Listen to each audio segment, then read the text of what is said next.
Hey guys, Sam from BBQ here, and today I'm making pizza on the Pit Boss Pellet Grill.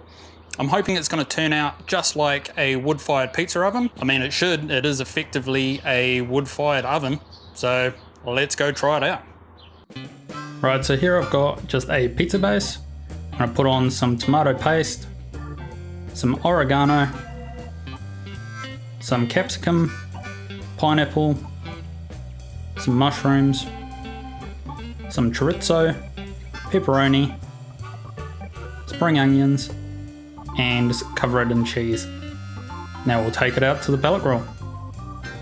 Now I've got the pellet grill turned all the way up to 230 degrees, so pretty hot. I've got a pizza stone in here, and I'm just going to put a little bit of polenta on there. You can use flour if you want, but I like polenta, and this just helps with preventing the pizza from sticking to the pizza stone. So now we'll go ahead and slip the pizza onto the stone, close the lid of the grill, and we'll leave it in there for about 20 minutes at 230. So after 20 minutes, the pizza should be ready. Cheese is nice and melted. You can tell that base is nice and crispy. We'll get it out of there, put it onto a chopping board, and we'll take it inside.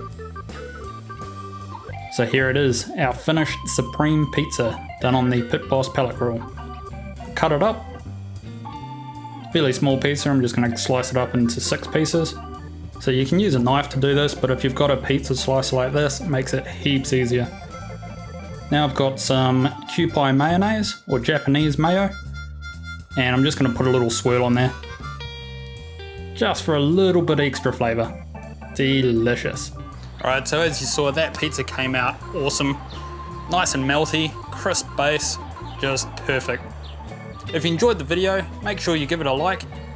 If you haven't done so already, subscribe, and that way you won't miss out on any future videos, and we'll see you again next time.